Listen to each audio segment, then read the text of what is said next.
এখন আমরা ফুটার সেটআপ করব। আমি ইমেজ থেকে বের হয়ে যাচ্ছি। বের হয়ে যাওয়ার পর এখান থেকে ফুটারে ক্লিক করব। ফুটারে ক্লিক করার পর এখানে টেক্সট এলাইন লেফট এখানে থাকবে। এরপরে যে নিচে আছে কানেক্ট, এখানে আমি ক্লিক করব। ক্লিক করার পর এই যে subscribe to our news letter, এখান থেকে এটি কপি করে আমি দিয়ে দেব যাতে এই জায়গায় এটি থাকে। এরপর আমি ব্যাকে চলে আসলাম, এড ব্লকে ক্লিক করলাম। এড ব্লক,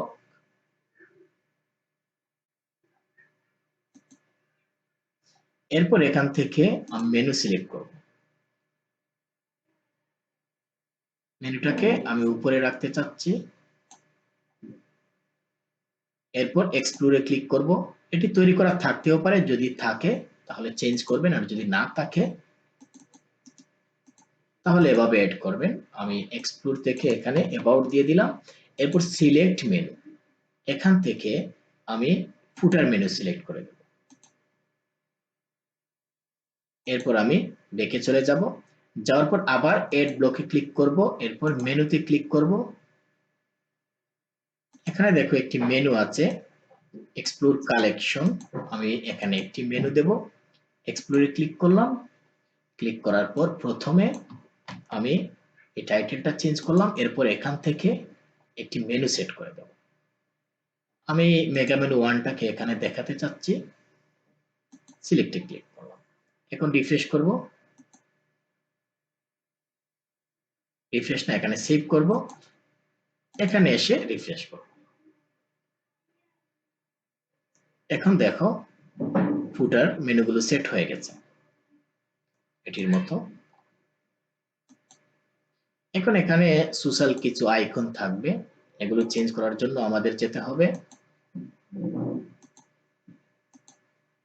এখান থেকে আমি বের হয়ে যাচ্ছি। তারপরে যে থিম সেটিং আছে এখানে ক্লিক করব। ক্লিক করার পর এখানে দেখো সোশ্যাল মিডিয়া, এখানে টুইটারের লিংক হবে, ফেসবুকের লিংক হবে, তারপর ইউটিউবের লিংক হবে। জাস্ট লিংকগুলো এখানে পেস্ট করে দেবে, ঠিক আছে? তাহলে এরকম দেখাবে। এ হচ্ছে ফুটারের কাজ। আর ফুটারে কিছু করার নেই, এখানে কিছু টেক্সট আছে, এটি কপিরাইট থাকবে, তারপর আমাদের স্টোরের নাম থাকবে, এরপর এখানে কিছু টেক্সট থাকবে। এটা এই থিম থেকে চেঞ্জ করার কোনো সিস্টেম তারা দেয় নাই, ঠিক আছে? আমাদের কাজ শেষ।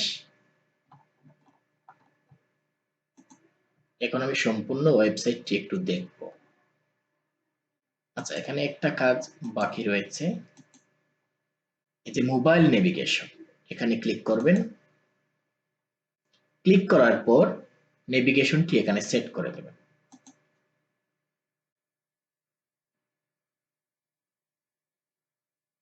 এখান থেকে মোবাইলের জন্য আমি মেইন মেপি না হলে, এখন দেখো, এখন যদি আমি মোবাইলে যাই তাহলে নেভিগেশন দেখতে পাবো না। মোবাইলে আছি, এখান থেকে আমি ইন্সপেক্ট এলিমেন্ট করে এই জায়গায় ক্লিক করলে এরকম একটি ফিচার পাবেন। এখন দেখো কোনো মেনু নেই। মোবাইলের জন্য যদি এরকম দেখায় তাহলে তো আমার কাস্টমারদের জন্য প্রবলেম হবে। এখান থেকে আমি মেইন মেনু সিলেক্ট করলাম, ঠিক আছে? এরপর এই জায়গায় আমি মেগা মেনু গুলো দিয়ে দেবো। মেগা মেনু কি দিয়েছিলাম? ও, সব ক্যাপিটাল লেটার হবে, ওমেন দিয়েছিলাম। এরপর আমি দেখে চলে যাব দেওয়ার পর। এরপর এই যে এড মেনু আছে এটিতে ক্লিক করব।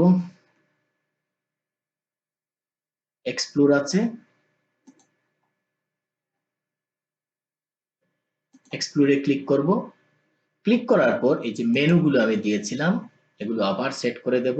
মেগা মেনু 1, মেগা মেনু 1 এর জন্য কি ছিল, এখানে এই টাইটেলটি ছিল। টাইটেলগুলো আমি এখানে দিয়ে দিচ্ছি, যে এক্সপ্লোরের জায়গায় এই টাইটেলটি হবে। তারপর এটির জায়গায় এই টাইটেলটি হবে, একটি দিয়ে দিলাম। এরপর আরো যে একটি এক্সপ্লোর আছে এটিতে ক্লিক করব। ক্লিক করার পর এখান থেকে সিলেক্ট মেনুতে ক্লিক করব, মেগা মেনু 2, এটাকে সিলেক্ট করে দেব, এরপর সিলেক্টে ক্লিক করব। এরপর এই টেক্সটটাকে আমি এখান থেকে চেঞ্জ করে দেব। আমাদের চারটি আছে, আমি চারটি এড করতে পারবো। এখান থেকে এড মেনু, আমি এক্সপ্লোরার চেঞ্জ করছি না। এখান থেকে আমি মেগা মেনু 1, চারটি মেনু তৈরি করব, কিন্তু আমি দুটি তৈরি করছি, আরো দুটি তৈরি করে নিই, সেমটা আমি দিয়ে দিচ্ছি। এরপর add menu, explore, select menu, এরপর মনে করো 2, ওকে, সিলেক্ট, এরপর সেভে ক্লিক করে দেব। তাহলে আমাদের ওয়েবসাইটের কাজ মোটামুটি ভাবে শেষ। এখন রিফ্রেশ করব, এখন দেখব